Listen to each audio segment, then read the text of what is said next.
ఓం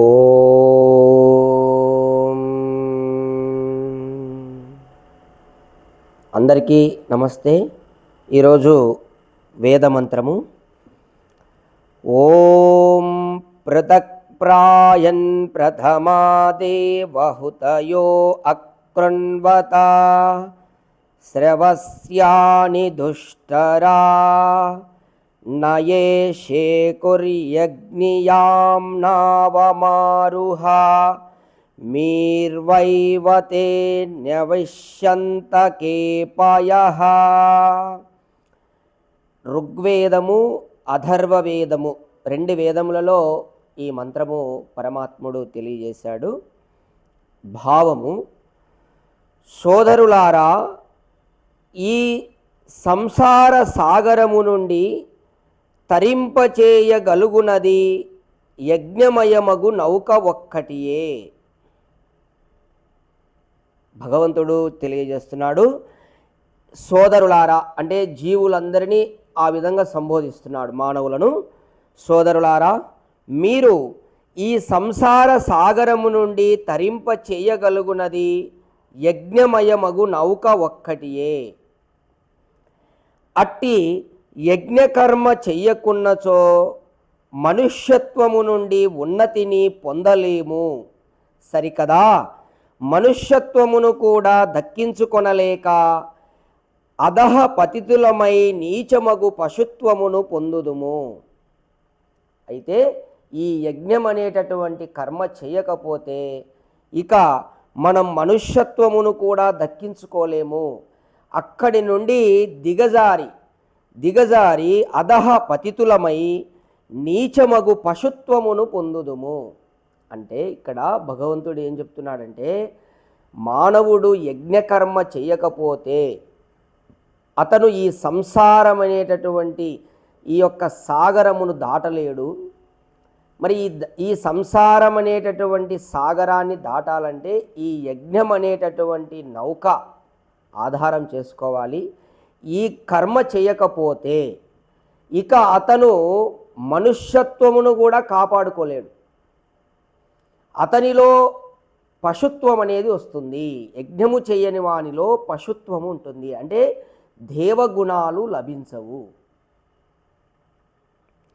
ఇక చూడండి, చాలామంది దివ్యగుణములు గల పురుషులు దేవలోకము, పితృలోకము, బ్రహ్మలోకము మొదలగు దుష్ప్రాప్యమగు యశోమయ లోకములను చేరిరి. అయితే ఈ యొక్క యజ్ఞము ఆధారంగా చేసుకొని ఎందరో మహనీయులు గొప్ప గొప్ప లోకాలన్నిటినీ కూడా, యశోమయమైనటువంటి లోకాలన్నిటిని కూడా చేరినట్లుగా మనము ఉపనిషత్తులు, దర్శనాలు, ఇలా ఆర్ష సాహిత్యం ఆధారంగా మనకు తెలుస్తూ ఉంది. అలాగే గొప్ప ప్రయత్నముతో నీవు మనుష్యత్వమును తరించి దేవత్వమును పొందిరి. ఈ విధంగా వారందరూ కూడా గొప్ప ప్రయత్నం అనేది చేసి మనుష్యత్వము నుండి దేవత్వాన్ని పొందిరి. వీరు యజ్ఞమయమగు నావపై ఎక్కి అక్కడకు చేరిరి. అయితే చూడండి, వారు ఊరికేనే ఆ ప్రయత్నం లేదు. దేని ద్వారా ఆ లోకాలన్నిటినీ వాళ్ళు చేరారు అంటే ఈ యొక్క యజ్ఞమయమగు నౌక. ఈ యజ్ఞం అనేది ఒక నౌక అని చెప్తున్నాడు. ఆ నౌకలో ప్రయాణం చేసి వాళ్ళు ఆ దేవత్వమును పొందిరి, ఆ లోకములను చేరిరి. వీరు తమలో దేవత్వమును పెంచుకొని ప్రథమములైరి. దానికి భిన్నముగా దౌర్భాగ్యముతో కూడిన మనుష్యులు స్వార్థ త్యాగము చేయని వారై యజ్ఞకర్మలను చెయ్యక రుణబద్ధులై ఆ యాజ్ఞీయ ఆవాశ్రయమును పొందజాలరు. అయితే ఇక్కడ పరమాత్ముడు ఎవరైతే ఈ విధంగా యజ్ఞమును చేస్తూ ఉంటారో వారు ప్రథమములుగా ఉండిరి. అయితే దీనికి భిన్నంగా ఉన్నటువంటి వారు మాత్రం వారు స్వార్థమును త్యాగం చేయకుండా యజ్ఞకర్మలు చేయక రుణబద్ధులై, అంటే రుణములను తీర్చుకొనక రుణబద్ధులై వారు ఆ యొక్క యాజ్ఞీయ నావ ఆశ్రయమును పొందజాలలేకపోయిరి. అంటే వారు ఈ విధంగా స్వార్థం అనేది త్యాగం చేయకుండా, యజ్ఞం అనేది చేయకుండా ఈ కర్మ వారు ఈ విధంగా ఈ యజ్ఞం అనేటటువంటి ఒక ఆశ్రయం నావాశ్రయములో పొందజాలరు, అటువంటి వారు పొందలేరు. అందుచేత వారు ఇక్కడే బంధనములలో చిక్కి పడి ఉందురు. చూడండి, ఇక్కడ పరమాత్ముడు స్పష్టంగా చెప్తున్నాడు, నీవు బంధనము నుండి బయటపడాలంటే ఈ యజ్ఞం అనేటటువంటి నౌక ఆధారం చేసుకునే నీవు జీవించాలి, లేకపోతే ఇక్కడే నువ్వు బంధనాలలోనే అలానే ఉంటావు. ఇక మరికొందరు కుచ్చిత ఆచరణలైన వారై నీచమైనటువంటి పశుత్వమును పొందుదురు. ఇంకా కొంతమంది కుచ్చితమైనటువంటి బుద్ధి కలిగిన వారు, ఆచరణ పరులైనటువంటి వారు, వారు పశుత్వము, నీచమైనటువంటి పశుత్వమును పొందురు. మనం చూస్తూనే ఉన్నాం. ఇంకా చాలా దుర్మార్గమైనటువంటి కుచ్చిత మనస్సు, అంటే చాలా చిన్న మనస్సు, కుంచితమైన మనస్సుతో వారు ఎవ్వరికీ త్యాగం అనేది, దానం అనేది ఏమీ చేయకుండా కేవలం పరిధి గీసుకొని పక్కవారు ఏమైపోతున్నా కానీ సంబంధం లేకుండా కుచ్చితమైన మనస్సుతో జీవిస్తుంటారు. వారు పశుత్వమును పొందుదురు.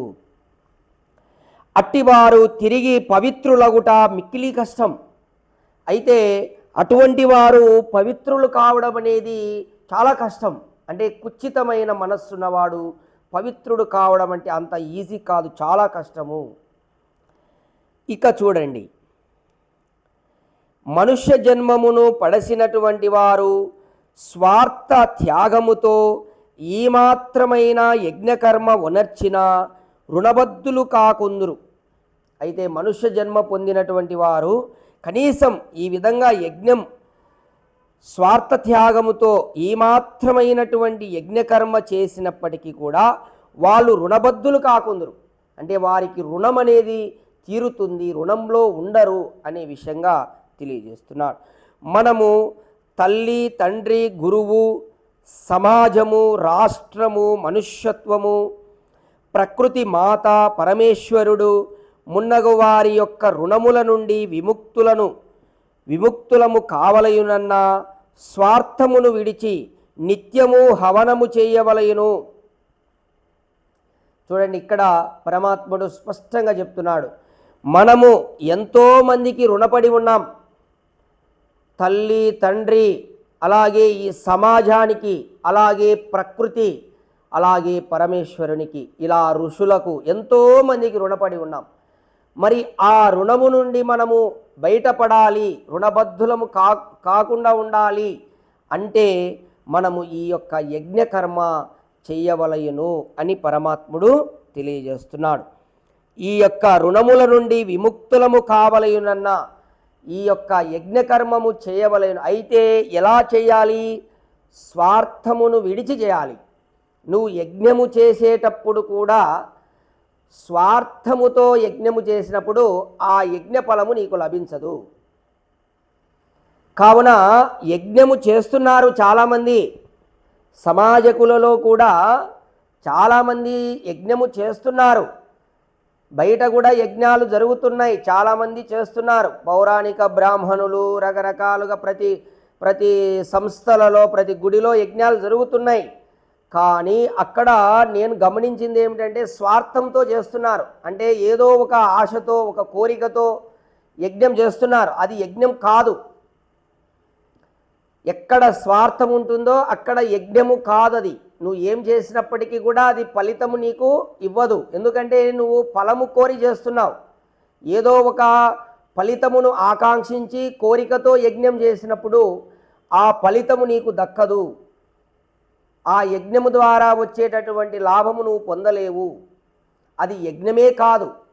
అందుకే ఇక్కడ పరమాత్ముడు చెప్తున్నాడు, యజ్ఞం అంటే ఇక్కడ నువ్వు స్వార్థమును విడిచి యజ్ఞము చేయవలయను, అటువంటి యజ్ఞం చేయాలి. కాబట్టి యజ్ఞాలు చేసేవాళ్ళు ఒకటే గుర్తుపెట్టుకోండి, స్వార్థము లేకుండా, ప్రతిఫలాపేక్ష లేకుండా నిష్కామ భావముతో యజ్ఞము చేయాలి. అప్పుడే అది యజ్ఞకర్మ అవుతుంది. లేకపోతే అది యజ్ఞము కాదు. ఊరికే డాంబిక యజ్ఞాలు చేయకూడదు.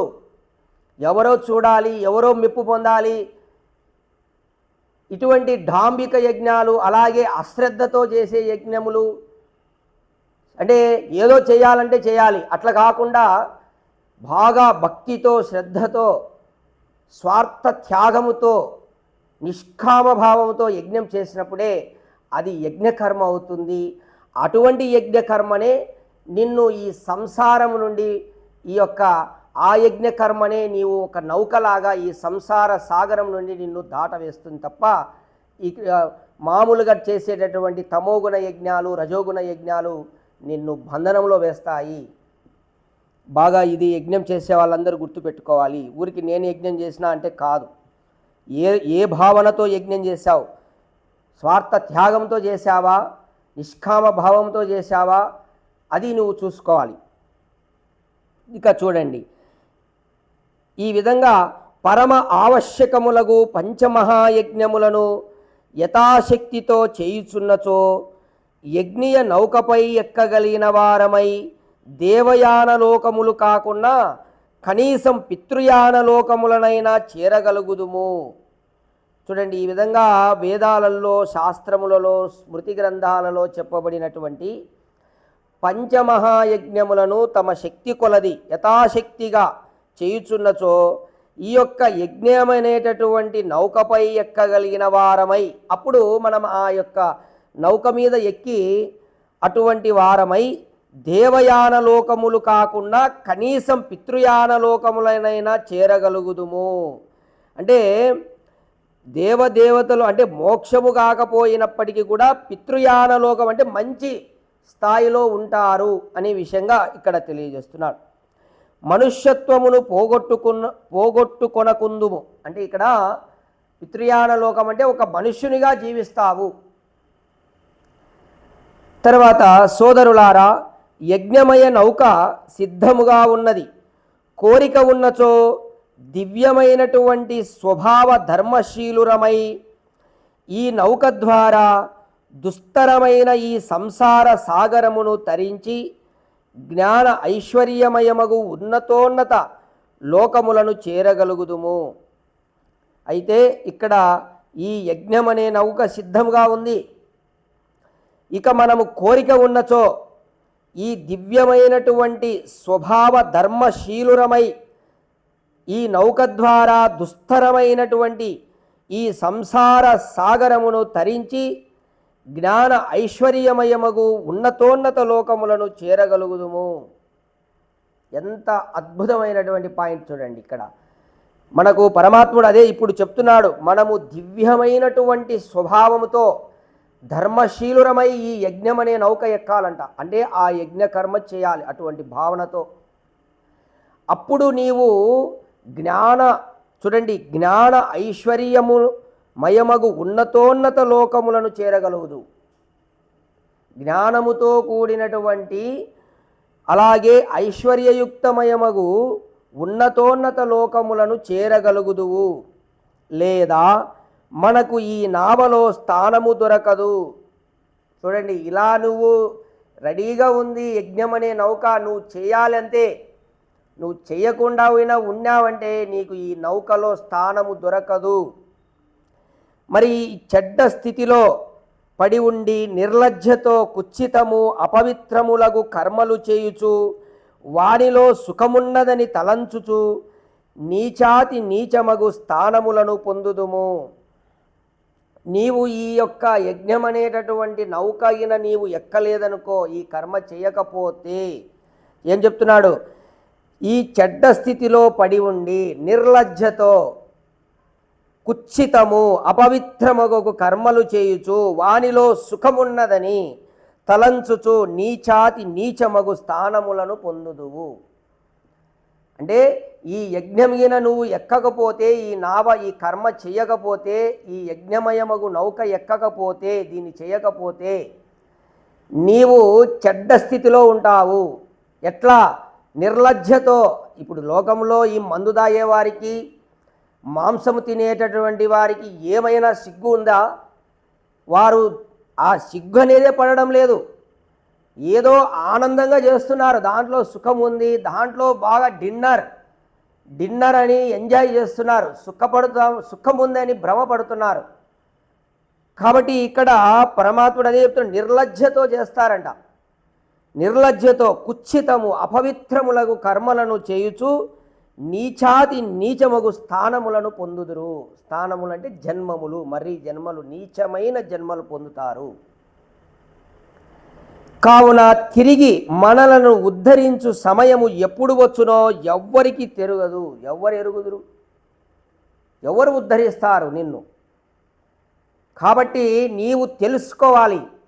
తెలుసుకొని ఎట్లా ఈ సంసారముననేటటువంటి సాగరం నుండి బయటపడాలి, ఇలా వేద శాస్త్రాల ద్వారా, ఋషుల ద్వారా, గురువుల ద్వారా ఈ జ్ఞానమును పొంది ఇటువంటి కర్మలను చేయుచు ఈ సంసారమును దాటి దేవలోకములను మనం పొందాలి. అంటే మోక్షమును పొందాలి. లేకపోతే నీవు నీచ జన్మలను పొంది తర్వాత నిన్ను నీవు ఉద్ధరించేటటువంటి సమయము ఎప్పుడు వచ్చునో ఎవరు ఎరుగుదురు? ఎవరికి తెలుసు? ఈ జన్మ పోతే ఏ జన్మ వస్తుందో ఎవరికి తెలుసు? కాబట్టి అందరూ ఈ జన్మ ఉన్నప్పుడే, ఈ శరీరంలో ఆ జీవుడు ఉన్నప్పుడే ఈ సంసారాన్ని దాటడానికి అలాగే పితృయానం, తర్వాత దేవయానం, ఇలా ఉన్నతమైనటువంటి మార్గాలు, యానం అంటే మార్గాలు ఉన్నాయి. ఆ విధంగా అవన్నీ చేరాలి అని ఈ యజ్ఞమయమగు నౌక ఎక్కి మనము ఈ కర్మ చేయాలి. నౌక ఎక్కడం అంటే ఏదో షిప్పు పడవని కాదు. ఈ జన్మ మృత్యు బంధనాల నుండి విడిపడాలంటే నీవు యజ్ఞం చేయాలా అని పరమాత్ముడు స్పష్టపరుస్తున్నాడు. నౌక ఎక్కంటే కొంతమంది నిజంగా ఏమో యజ్ఞం లాంటి నౌక ఉంటుందేమో అనుకుంటారేమో. అట్లాంటి వాళ్ళు కూడా ఉన్నారు, తెలియదు కాబట్టి అలా అనుకుంటారు. ఆ నౌక ఎక్కితే తొందరగా అవతలికి పోతామేమని. అట్లా కాదు. ఇక్కడ దీని ఉద్దేశం ఏమిటంటే నీవు యజ్ఞకర్మ చేయాలి. దాన్ని ఒక నౌకగా చెప్తున్నాడు. యజ్ఞం అనేది ఒక నౌక.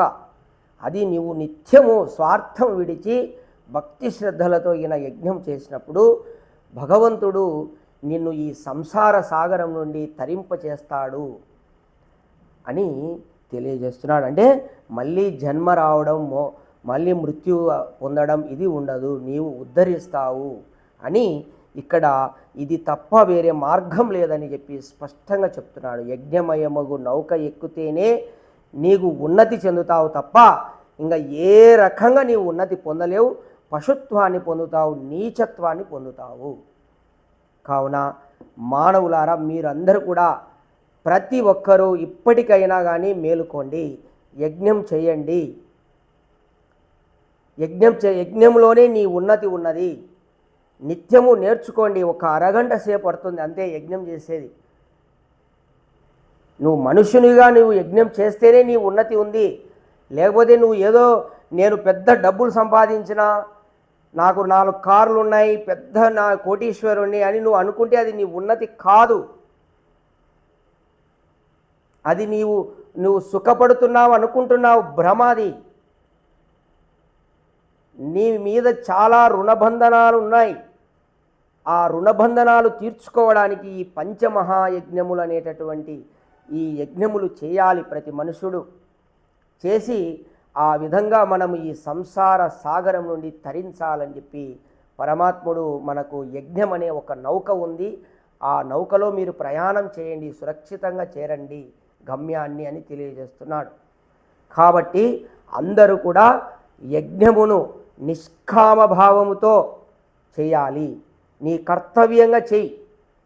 చేసినప్పుడు నీవు అటువంటి లాభమును పొందుతావు. పోనీ యజ్ఞము చేస్తూ కూడా ప్రతిఫలమును ఆశిస్తూ చేసినావంటే నీవు యజ్ఞములో వచ్చేటటువంటి లాభమును నీవు పొందలేవు, ఇంకా నువ్వు బంధనాల్లో పడతావు.